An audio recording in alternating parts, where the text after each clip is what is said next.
Hello there. So you are listening to KPCA LP, Petaluma, California, 103.3. And you can catch us online at kpca.fm. Great way to stream the show.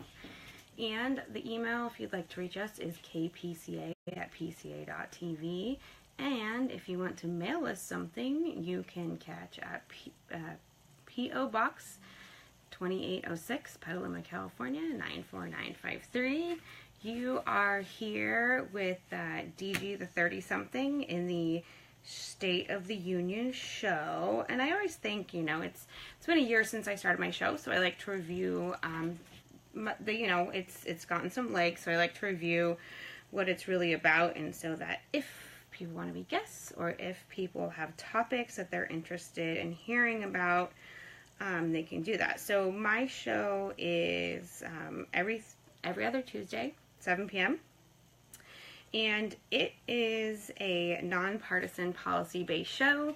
I have expanded it quite a bit to be a nonpartisan kind of policy and issue-based. So I am doing my best now that I'm on twice a month to integrate the two, so I can make sure that it's not all policy and data-based, and we have the opportunity to talk about issues that are in place. And so I am actually going to do one thing before I forget.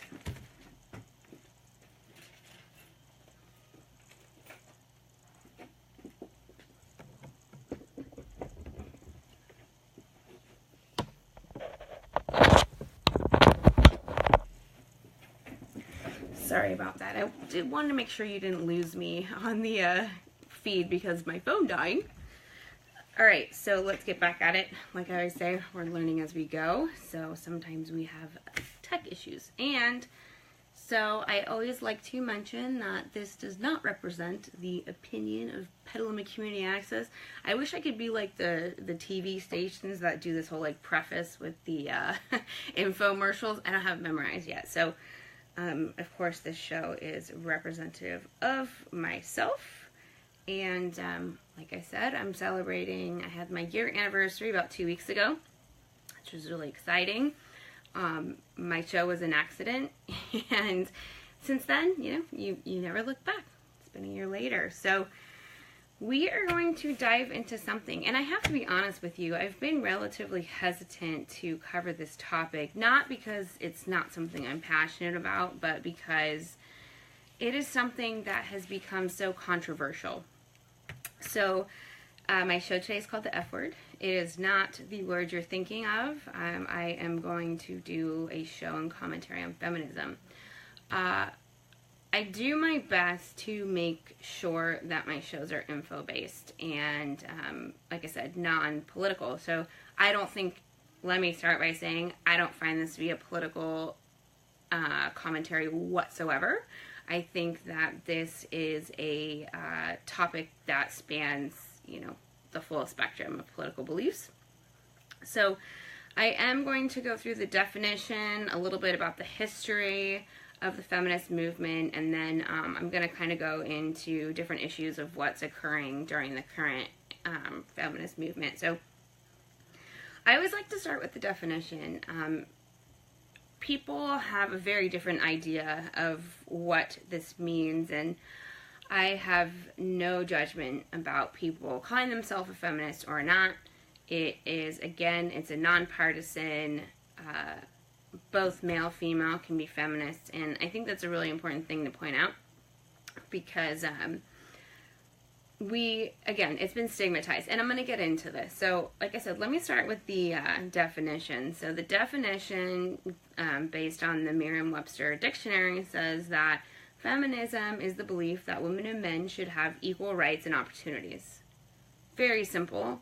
I'm going to get into the idea of equality in a little bit, but I think that this is a really important distinction to make, because it is what it is, and I'm going to read Aziz Ansari quote, and I know there's been controversy around him, but I still really like this quote. I think it's a great thing. So The quote is, "If you believe that men and women have equal rights, and then someone asks you're a feminist, you have to say yes, because that's how words work. You can't say, yeah, I'm a doctor who primarily does diseases of the skin. Oh, so you're a dermatologist. Oh, that's way too aggressive a word. No, not at all. I'm not a dermatologist." So, that kind of brings to light what the situation looks like, where the definition of the word is one thing and the implication of the word has become another.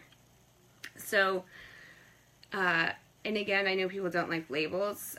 I will admit, just right off the get-go, I do call myself a feminist. And again, I'm not here to preach one way or the other. You can make your own decision, but I am openly a feminist, and I have been my entire life based on this definition. And I will say that I've become more vocal about it because it has been so stigmatized, and a picture has been painted in people's mind that doesn't actually reflect the definition.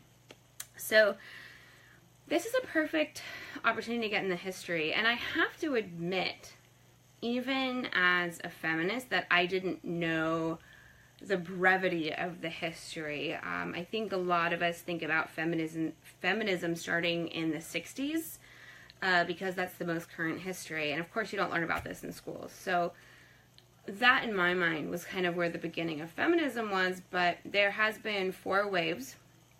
There is quite, a complex conversation about whether it should be split into waves, it shouldn't.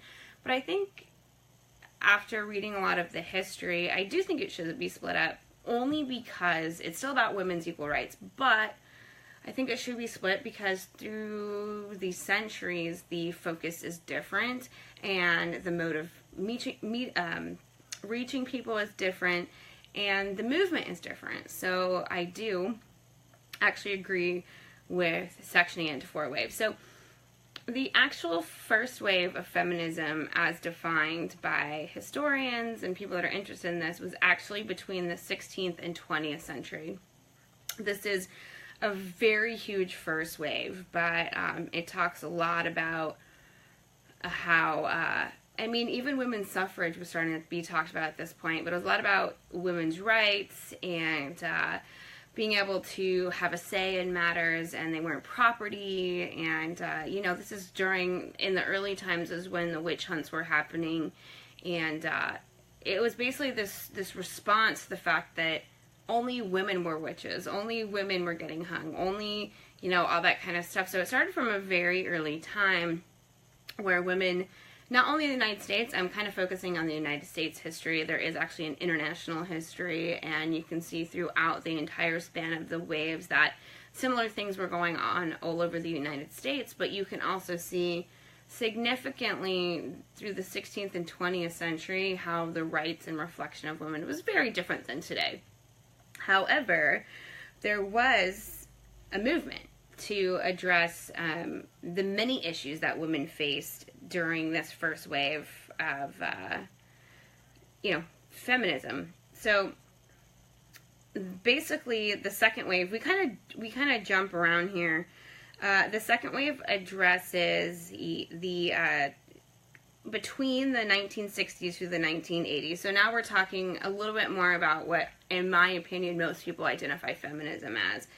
And this is a lot about, it's actually interesting because it talks more about cultural equality and the sexist power structure. So it moved beyond, the 19th and 20th century when women were trying to vote and they were actually just trying to have a voice and a say, where in the 1960s it started shifting to this idea and recognition that there's sexism, there's inequality, there's a lack of equity, and that needed to be remedied.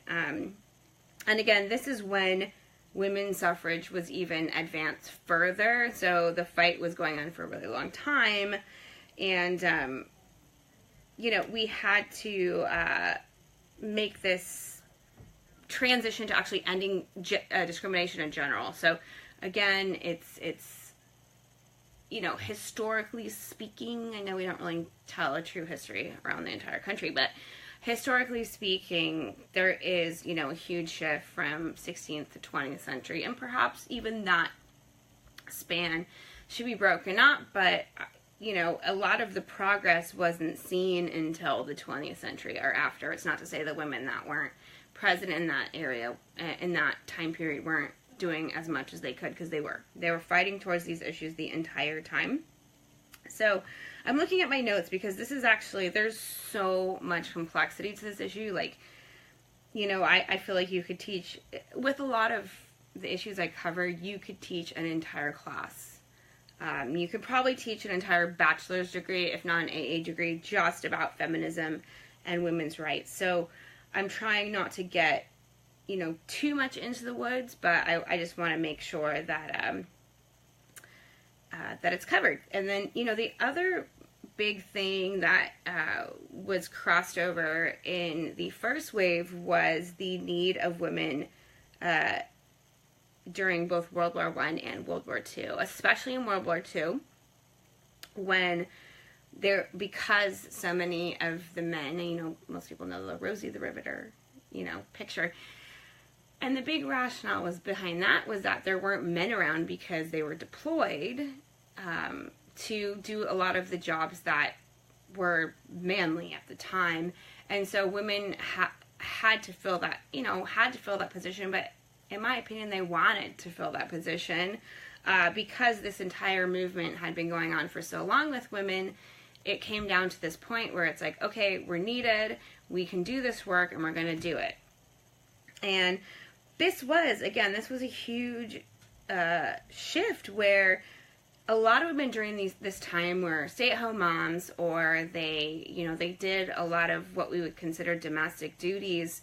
And all of a sudden there was this need to say, okay, wait, we need to start working, we need to support our country, we need to do all these things. And again, I'll kind of get into the details of how I feel about these issues at the end because of how it's been stigmatized. But I don't want to get there yet. I still want to talk about the waves of feminism.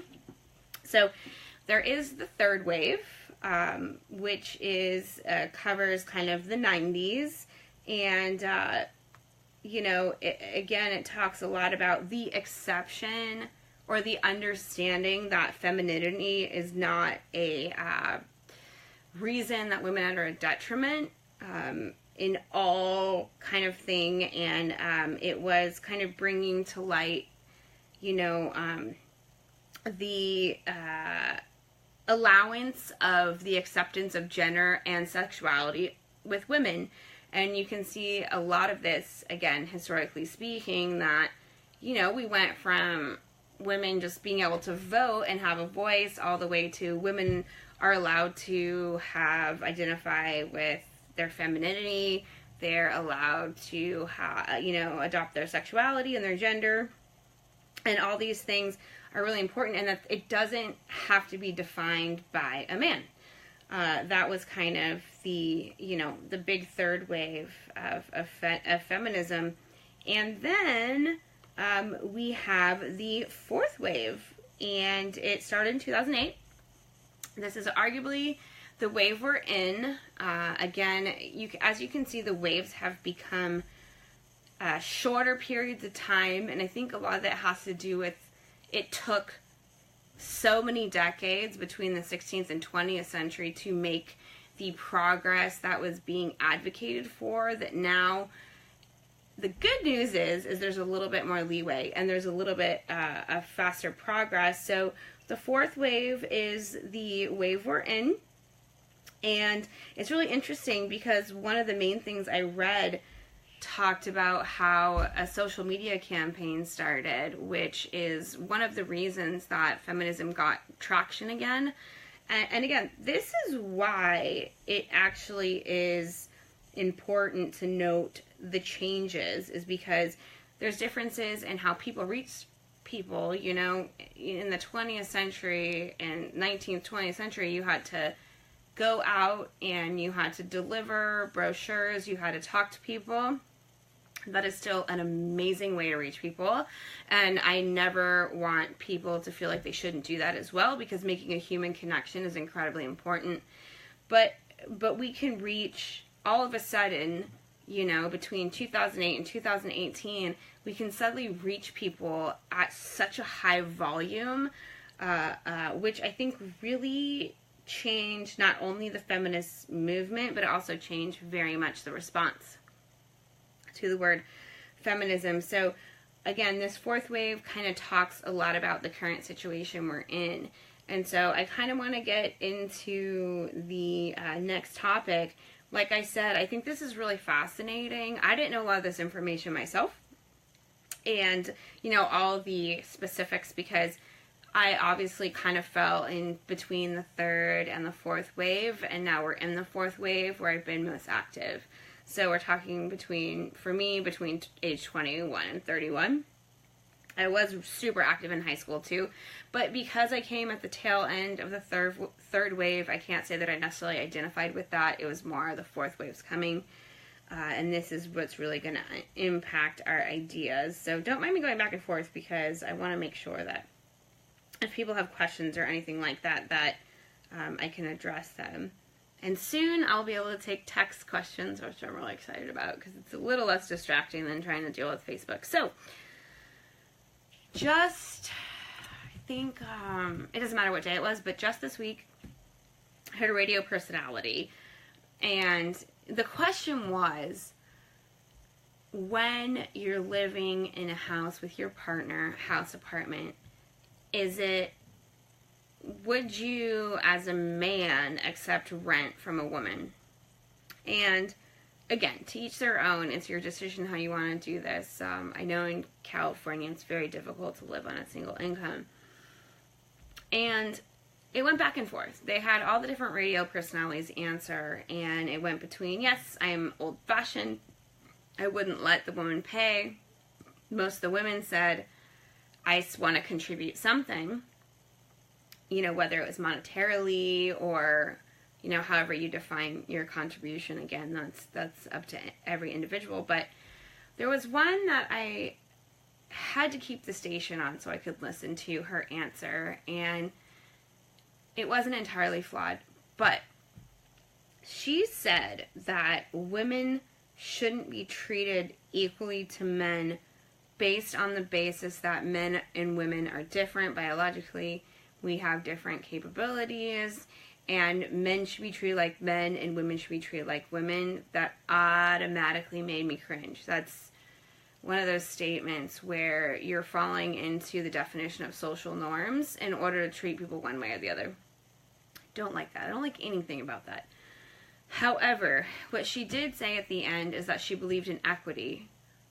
I think there was a flawed rationale going from equality to equity. They are both a part of the conversation, and yes, we are biologically different, but suggesting that then we should be treated differently as humans, that's not a good definition for me. And I do think what she did say is that men and women should be given the same opportunities, which is part of the definition of feminism, which she would not identify herself as. But again, it came, in my opinion, from a flawed logic. That somehow, and she said that she wanted to fulfill the domestic duties in order to not pay rent. Again, totally fine. You have your own life decisions. I'm not here to define how you define your contribution in a relationship. That's not how I define a contribution. But again, to each their own. So, I had to share this image. So, it's something we use in public health quite a bit. There's been recent backlash on the original image, which I don't quite understand. So, I did the image with stick figures, because I'm pretty sure that stick figures are not going to offend anyone. And if they do, I can't, I don't know what to do. So it's this really cool image. I want to make sure you can see it on the video. I'm going to do my best to explain it over the air, but it compares equality to equity.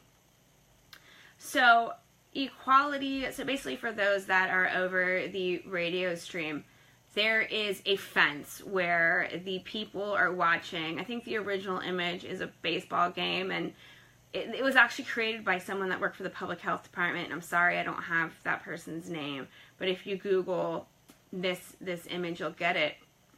So on the equality side, it shows 3 boxes. Oops, sorry.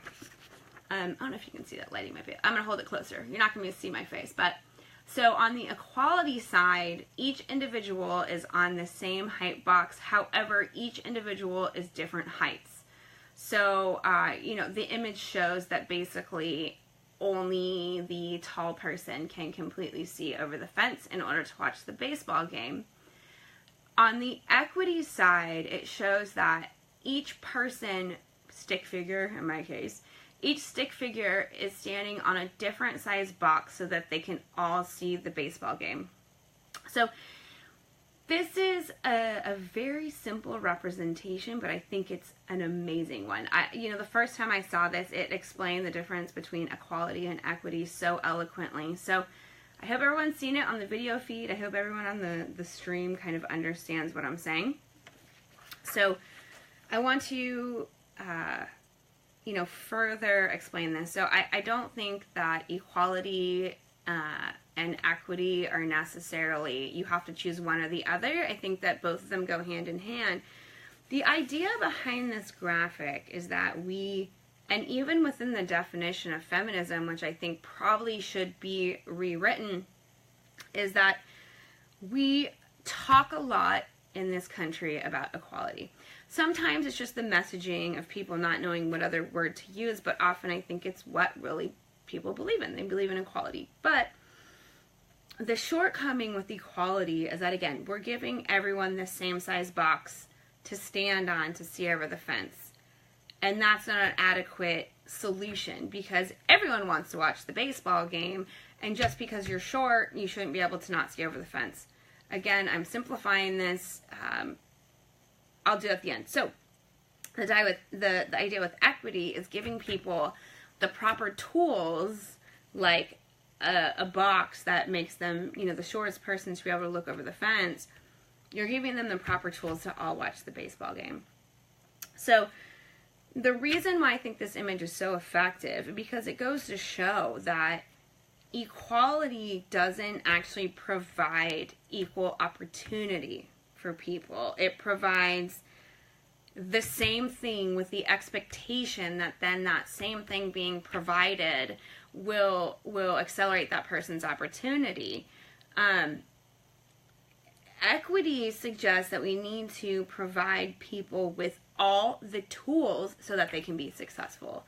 So the reason I wanted to bring this up, because I think this is such an important idea with you know, the conversation about men and women's rights. I think we need equity, which will then create equality. And this is a really important idea because women, you know, this whole argument that this radio personality made was that, well, women are biologically different and we communicate differently, so therefore we need to be treated differently. And again, she did end by saying she believes in equity, but I think the definition of equity was not my definition of equity. So I believe in equity across most every discrimination or gap in everything. So whether it's, you know, racial or ethnic discrimination, or it's, you know, gender-based, gender identity, sexuality, all those things are all affected by this idea of equity over equality. And again, all we hear over and over is men and women should be equal. Again, I think that's a word that we're more familiar with, so we use it, but I always encourage people to use the word equity. Because what equity means is that we're giving people, like I said, whether it's a man or a woman or anyone that's at, you know, at some sort of established disadvantage or in a low, I love Van Jones, he says, those are who are in a low opportunity situation, we need to give them the tools to be equitable to the other populations that they're competing with. And I think this is the same idea with women. it's not that women need to be treated differently. It's not that they need to be handheld. It's not that, you know, all these things need to be. It's that we need to give them the tools so that they have equal opportunity to be successful. And there's all this research that shows that, you know, girls, I just saw one that said that girls start believing, I think it's like, I can't remember, Sheryl Sandberg did this entire research study alongside a bunch of really smart scientists, and there's a lot of data that was so valuable, and I actually read the entire study, but it's been a while. But the latest article I read was that girls start feeling inferior to boys around age 7 or 8. And to that end, also, I think the study that Sheryl Sandberg, I think she initiated it, was that girls start getting less interested in the math and sciences because it's not acceptable socially to be in the math and sciences. They start dropping off in late elementary and junior high. So they not only don't believe by that time that they're not as capable as boys, but then they start believing that they can't be in the math and sciences because basically society and the media tells them that they're going to be one thing or the other if they go into that field. I've mentioned this in shows prior because I am not that old, and a lot of people try to claim, and this goes into the stigma, a lot of people try to claim like, oh, this was a problem of the past. It's not that way anymore. Well, I have a lot of examples of why that was not a problem of the past. Even when I was on the varsity golf team, I can't say it on the radio what I was called, but basically it was saying that only a certain kind of woman could play golf and they were inferior to men. I actually had someone straight up say that to me. He was on the men's golf team, and I was 16, and he looked at me and said, oh, girls can't play golf. Someone else said to me, oh, you hit like a boy. In all those little things that people say, luckily I had a lot of tenacity, so I didn't really buy into a lot of that. But it went all the way through college. You know, I felt like I had to tread lightly in my chemistry classes. I used to be a biology major when I first started, and women were the vast minority in a lot of the science classes, and I felt that I couldn't be, well, women are a distraction, right? We know that till this day. So I felt like I couldn't really be myself. I had to show up to class in like a hoodie and jeans and kind of hide my identity, and even that wasn't enough. You know, the men spoke over the women. The men, you know, had to answer questions better. They had to do it better, and the women were silenced in a lot of those classes, even inadvertently. And I remember some of the women that I was in those classes with, and we were very, you know, we came into our confidence, and we were very smart and very powerful, even in our own being, but we didn't feel like we could be. You know, we couldn't be that person, and I wrote a really incredible blog. It's one of my favorites, and I've got some of the best feedback from it. It's called The Pretty Girl is Not the Dumb Girl, and I really recommend people read it because it actually talks about my own bias in this situation, which I think is incredibly important because society put me in this bias. You can find it at dominica.ninja. It's on my website. I published it a couple years ago, but scroll through. It was a lot of my own reflection, and that I bought into the bias that I was taught through all that time. And, you know, the last example I want to give, again, I was at UC Santa Barbara. We're talking about, I think it was like 2007, 2008. I was in a microeconomic theory class at UCSB. I think it was probably like 30 students. And I will never forget, I was kind of called out a lot because I didn't have to study it as extensively of other people, but economics has always been really intuitive to me. But I had a male that came up to me. He didn't know me. There was two women in the entire class. Two. And I had one of the male students come up to me after the first exam and said, so what'd you get on the test? I got an 85%. This is a really hard class, so I feel confident about that. And on that, I got 100% on that test. And he kind of looked at me, and I was really hesitant to answer. I wasn't like this really open, like I'm trying to prove myself or I'm trying to be better than other people. I was just kind of like, well, I got an 100% on the test. And I'll never forget the look on his face, because it was one of these things like, oh, well, you know, I don't even know what's going through his mind, but I'm sure he's trying to justify the fact that he was trying to prove that he had done better. He assumed that I hadn't done as well in the class. In my mind, that was kind of what was going through my mind, because I don't know what other explanation where he'd come up and be like, oh, I got an 85% to someone he didn't know, and saying, well, it's a really hard class. Like, what'd you get? You know, it's like, I felt like it was a feeding of his ego. And at that point, and actually even when I was at Santa Rosa Junior College, like I've always said, I had some of the best experiences. I took a macro econ class. It started with about 50 people. I think it ended with 15. Again, I think the teacher did not screw around. He was not making it easier just because we were JC students.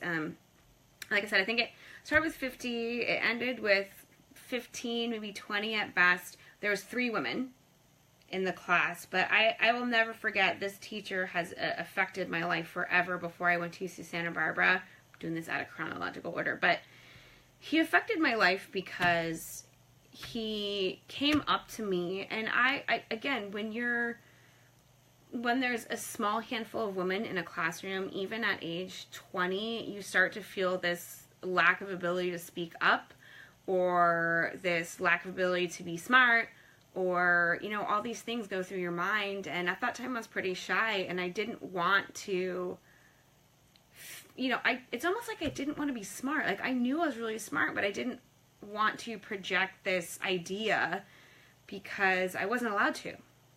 And this teacher, he came up to me and he said, he looked me in the eye and he said, don't worry about your grades, you're smart.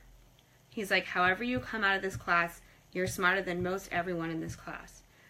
And I was shocked because it was a very difficult class. I did struggle in a lot of respects because I wasn't good at multiple choice. But the fact that he came up and said that to me probably would have forever changed my life. And because he recognized that I was a different kind of thinker.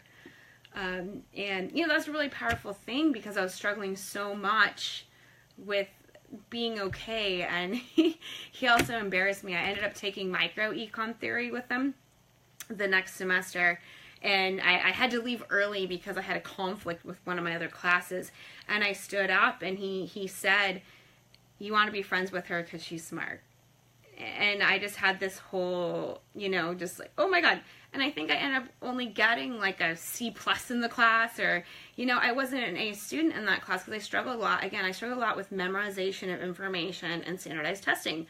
But I was a systems thinker, and I was very able to synthesize and interpret it. So again, that was one of the very significant points in my education. And in addition, like I said, you should really read the Pretty Girl's Not the Dumb Girl on my website. It was a huge revelation for me. All right, so we are past the half of the hour, and I usually like to give this time for me to talk. I have been talking. And, you know, someone mentioned, you know, Donnie mentioned that this doesn't stop in the workplace. Of course it doesn't. My first career job, I did a lot, and all the credit was taken by someone else. And a man. A lot of the credit was. And while I got a lot of great experience, I don't feel like I was adequately recognized for all the work I had done. You know, and I was really busting it. You know, I put so much time, I put so much thought, and I put so much energy, and I don't actually put fault on this person because I think that we are all just living within the construct, and of course I would fault them if it was something inappropriate, but we were just living in this thing where I was brand new into a career position, and it only made sense that my manager would take credit for what I did. Now, one of my clients is an entire, I like to call it the executive suite, because that's really what it is. It's an entire female executive suite, and it is the polar opposite. It is entirely collaborative. We all understand our limitations and how important it is that we're all there in our strengths, and it's been that has also been a very career-changing opportunity for me, because I'm allowed to be who I am. I'm allowed to advocate for women's rights. I'm allowed to swear. I'm allowed to, again, I'm allowed to admit where my shortcomings are, and when I'm struggling, and when I'm, you know, going through women's issues that have been so stigmatized to talk about in the workplace, and sometimes are so important to be able to vocalize. And so, you know, again, this has been, I've been there for 2 years, and it's been a really eye-opening situation where people aren't taking credit for my work. They're appreciating it. I'm not taking credit for other people's work.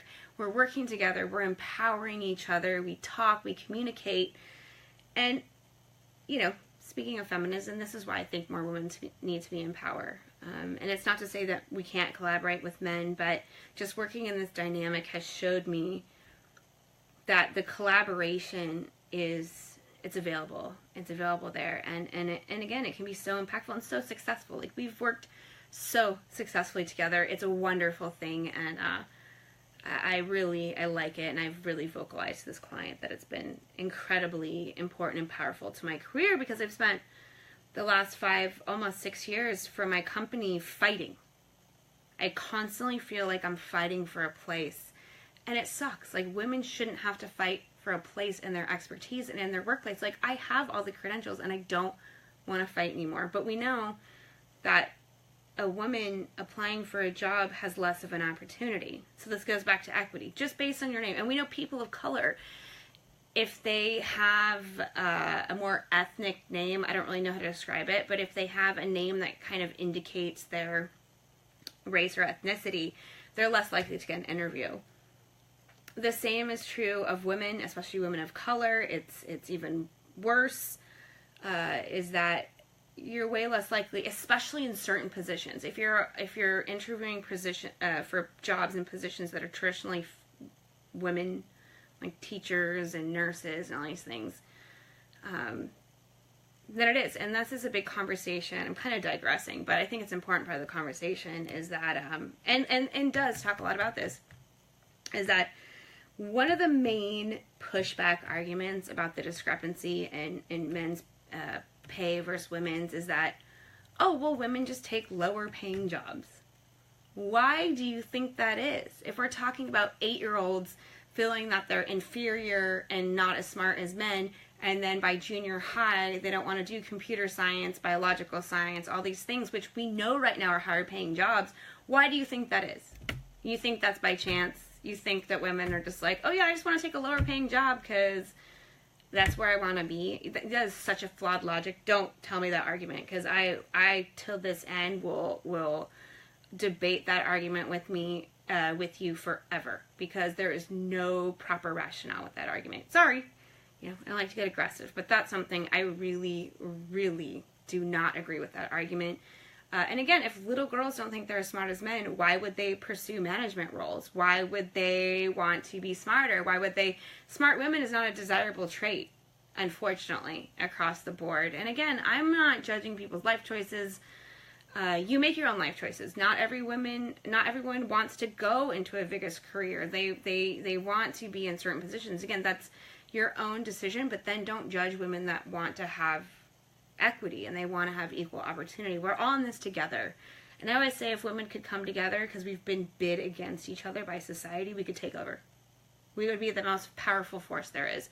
But unfortunately, we've been bid against each other, and we're in competition where there is no competition. Like, we all have our capabilities. We all fit this place in our tribe. We're all a tribe. We're in this together, and we all have different specialties, interests. You know, we all have that, and it's very different. So let me get to, again, I think this all kind of contributes to the story of the backlash of feminism and how this word has been highly stigmatized. So this is why I call it the F word. And there's actually a social media campaign right now from some of the third wave to fourth wave feminists that, again, were around in the 60s and advocated quite a bit for equity. I want to use the word equity among women, you know, in the workplace, access to choices, access to contraception. I'll get to my new rules final thought at the end of this, but we've come into a point and I've had this a lot. Again, I'm very openly feminist, and people push back where they say, I think I can say this on this radio, but they say, oh, you're a bra burner, you hate men, you are trying to be superior to men, you're trying to sabotage them. And there is research now that, yes, men perhaps are having a decreased opportunity. I don't think it's a decreased opportunity. I think it's a leveling of the playing field. Because perhaps, yes, they're not advancing in the same way, but that doesn't make it that women are somehow sabotaging men and that equal rights and equity is sabotaging men. It means that women are getting an equal opportunity. So when you look at the statistics, yes, perhaps when you do the comparison, men are in a different place than they were 100 years ago. Thank God. But you know, this is, and again, data will tell you what you want it to tell you. But I think these are really important distinctions to make, that yes, women are advancing. So, and in theory, that would mean that there aren't as many spots. Like, let's just talk about spots, jobs, college, all these things. So yeah, if women are actually meeting men in more of an equitable way, then yeah, there's less spots for men. That doesn't mean that men are now being at a detriment, especially white men, come on. That means that, yes, women are taking up more of that space. And that, again, that'll always be my argument. And you can look up the data. I'm not making this up. I don't make stuff up. I really don't. And I think that, especially within the last administration, but I will say it's probably within the last 10 years, really during this fourth wave of feminism, that it's become a bad word, and I think that that's a tool of silencing of voices of women, because, and I think, I know it's because all of this progress has been made, and again, now it's offending men, that they have to like stomp it down. They have to stop it. So one of the major ways to stop it is to keep women from doing what they're doing. And that's the best way, is to call them names, stigmatize the word feminism, even though, yes, we all believe in equal rights and opportunities between men. And don't we all? I mean, not all of us. I shouldn't say that. We don't all. Some people really think that men should be in a traditional role of being in power over women. So we don't all. And I don't want to suggest them in my California bubble. But by silencing women's voices, and more importantly, by polarizing them and making them compete and hate each other over men, usually that's the biggest reason, the competition is over men. That's what I've seen my entire career. It's so silly. This is not about competing, and I feel like we're falling for what, it's got to be men, and it is some women. We're falling for this issue where we're being silenced by saying like, oh, that woman, I don't like what she's wearing. I don't want her coming after my man. I can't say the word. She's too much of a bee. She's too aggressive. And again, there's this whole myriad of research about how if men communicate in a certain way, they're being men. And if women can communicate in an assertive way, they're too aggressive and they shouldn't be in that position. And they're a bee and all these other things. And like, we as women facilitate this issue and we accept this issue. So I'm not putting this on men. There are certain men that are driving this, but we as women also encourage it as well by accepting the fact and by going through this thing. We're humans. We're going to gossip. We're going to have judgment, but this is not the way to do it. Of all times, women need to unite and say, you made your life choices. I have my life choices. I want people to stop asking me why I don't have children. I want people to stop asking why I'm not married. That is not the definition of me as a woman. Now, if those things do define you as a woman, that's fine. But I will never believe that. Being a woman is being a woman.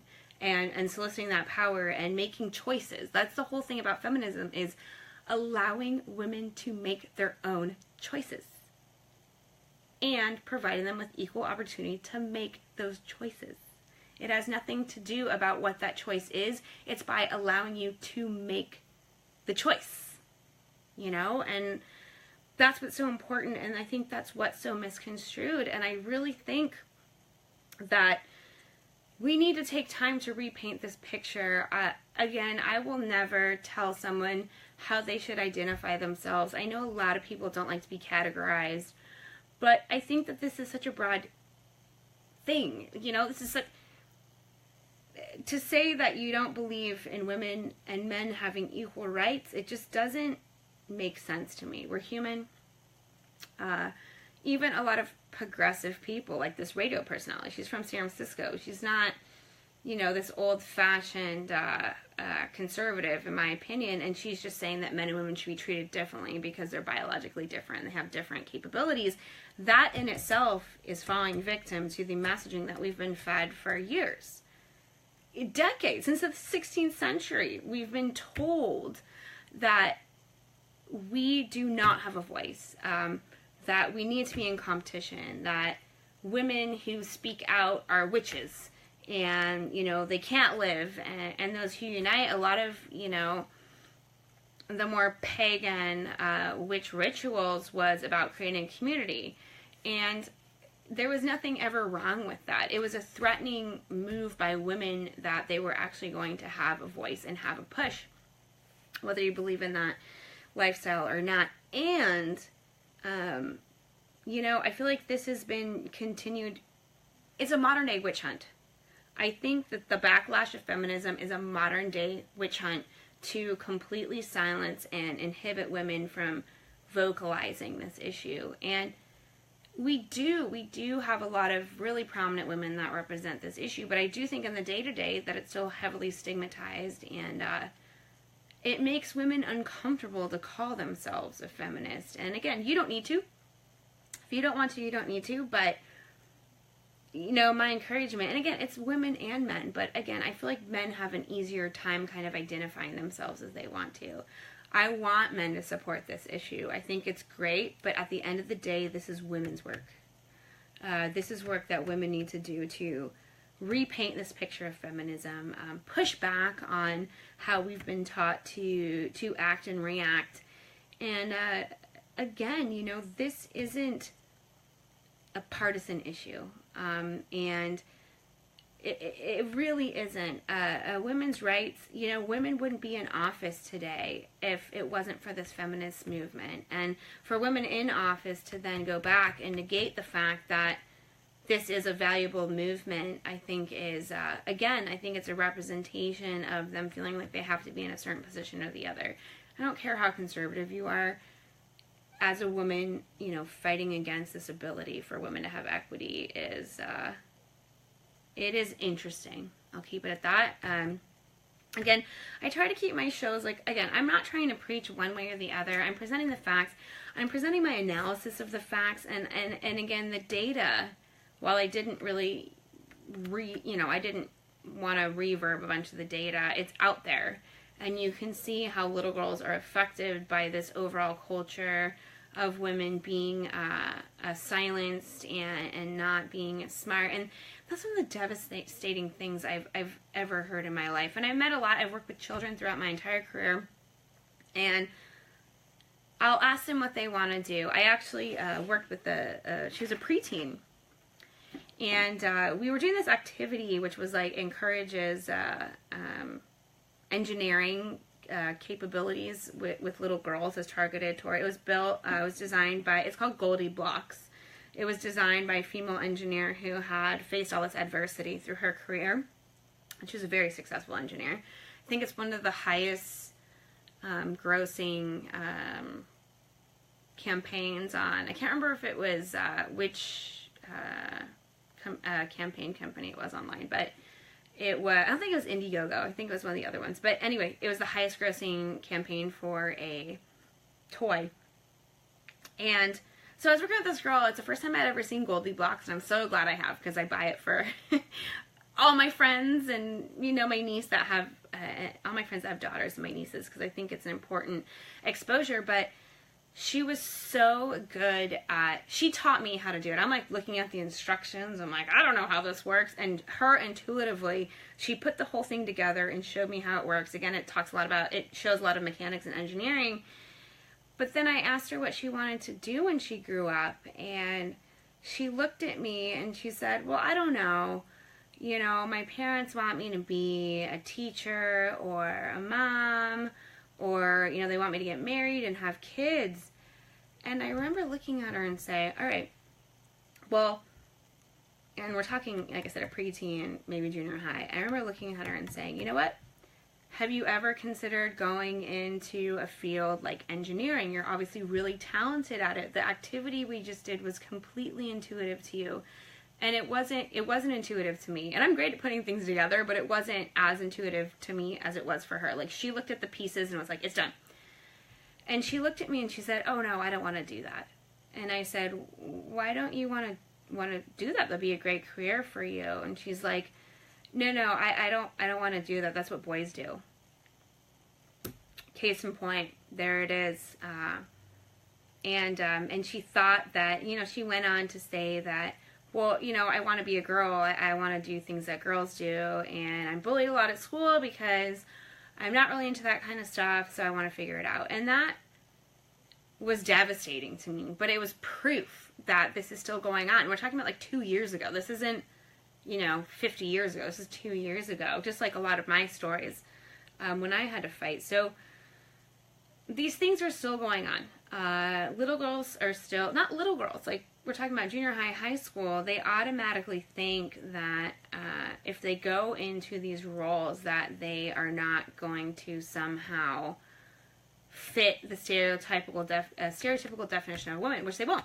But we need to encourage girls to do that. Like, I don't want to be the stereotypical definition of a woman in this country. I want to push the limits. I don't want to be treated like I'm a distraction in the workplace with men. I don't want to be told that my dress code has to be different than a man because I have a female body. I don't want to be told that I can't run a company because I'm a woman. I don't want to be told all these things. And I've told this story before that one of the main reasons my company is 100% self-funded is because I went after investors for a while, and every one of them wanted to sleep with me.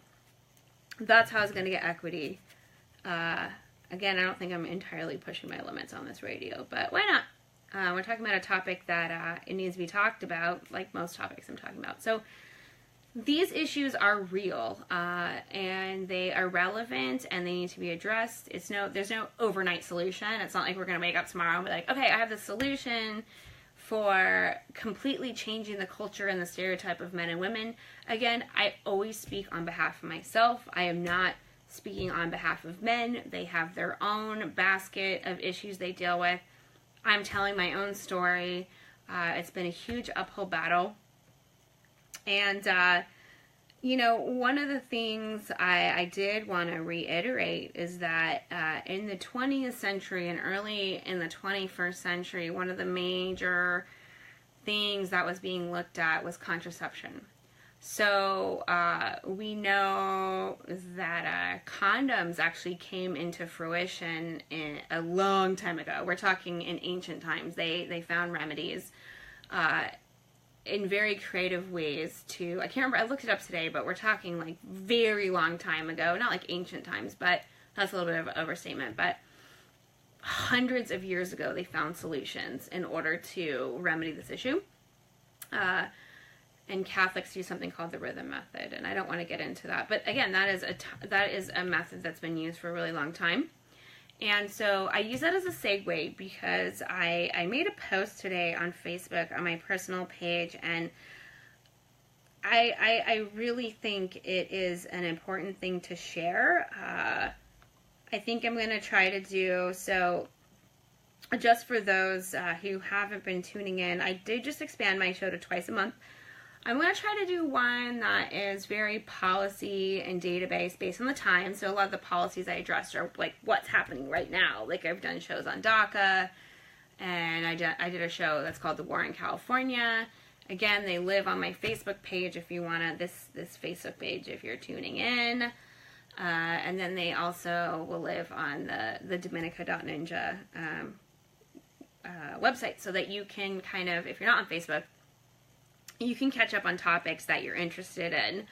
And so my show has been that way, but what I'm going to try to do is every other show, I'm going to try to do a more open commentary like this one, where I can kind of provide useful information, but then also, you know, express kind of how I feel about the issues. And again, I think that I will always stick to a nonpartisan conversation and commentary. Again, I don't think this is nonpartisan. Perhaps, you know, my opinion or my affiliation has been somewhat exposed in a lot of my shows, but again, you're always going to offend someone, right? Might as well.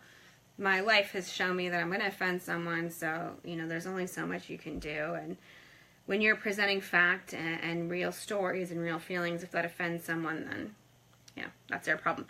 So, I've been offending people my entire life, and it was actually, I was just telling the story, I think it was last night or 2 nights ago that I was talking about how I was not the favorite student of some of my professors and teachers growing up because I kind of had a lot of fun picking out the flaws in their logic.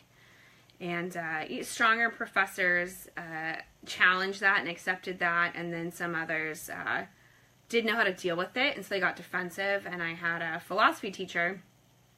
Like, I picked everything out of his logic, and a philosophy class, again, there shouldn't be bias.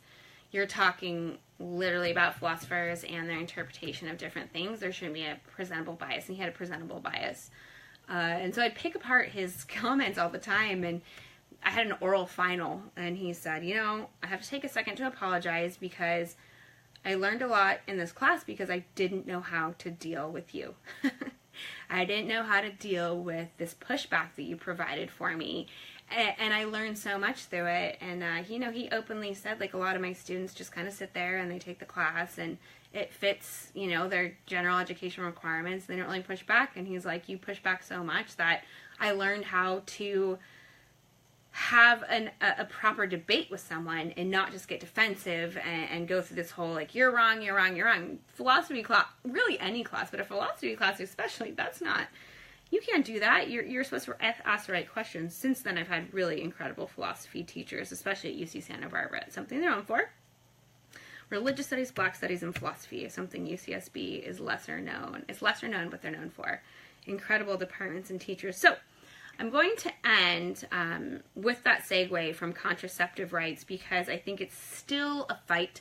And we're getting a lot of microaggressions from the current administration trying to take away access to contraception. And in some states, it's very hard for women to get contraception. So talk about fourth wave feminism going full circle back to third wave. So here we go. New rule. I'm going to end my commentary shows with new rule. Can we stop saying the idea of male birth control is a new one? We hear this over and over and over. I guess every couple of years it comes up. They've been testing meds since I was in high school and likely before. The research showed it was actually at that time safer than female birth control. And to that end, a lot of the media showed that it wasn't released because of a perceived lack of market, i.e. men would not use it. And this was an open media interpretation, perhaps when we had real journalism, sorry. And so, you know, pharma is about making money. We know that. It's not about, anyway, I'm not getting into that. I've talked about it in other shows. So now every report you hear about it is actually saying that it's based on the side effects and that men can't handle the side effects. So, I'll continue reading. You want to know about the side effects of birth control? Ask any women who have been the guinea pigs for the last 50 years. Now, don't get me wrong, birth control is great, and the release of oral contraceptives was worth the work of the founder of Planned Parenthood, Margaret Sanger, who basically revolutionized the movement after her mom died of complications of having, I can't remember, I think it was between 12 and 14 kids. Prior to that, she opened the first birth control clinic in the United States, and she was jailed because it was considered a public nuisance. Get this, one of the main side effects that are noted by the media for men is that it affects their libido. And we know so much about the fact that Viagra is covered by insurance, but a lot of birth control isn't in a lot of states. So, I'm running out of time here. Going over. Have you talked to women on a depot shot lately? Because It's not recommended by doctors, so this is an early shot provided for doctors because of the severe side effects that affected women. We're talking very severe. But it's still on the market. So good talk about that. So again, if you have any questions, contact me. I have to close out. I am always try not to go over. I'm about a minute over. So thank you so much for joining me. Again, this is DG the 30-something with State of the Union. Please contact me with show topics you are interested in. You are listening to KPCA.LP, Petaluma, California. You can always get us on the radio at 103.3 FM, or you can live stream at kpca.fm. If you'd like to email us, you can reach us at kpca@pca.tv, and if that's the email you want to reach me, it'll get to me. And snail mail is P.O. Box 2806, Petaluma 94953. Thanks so much for joining me.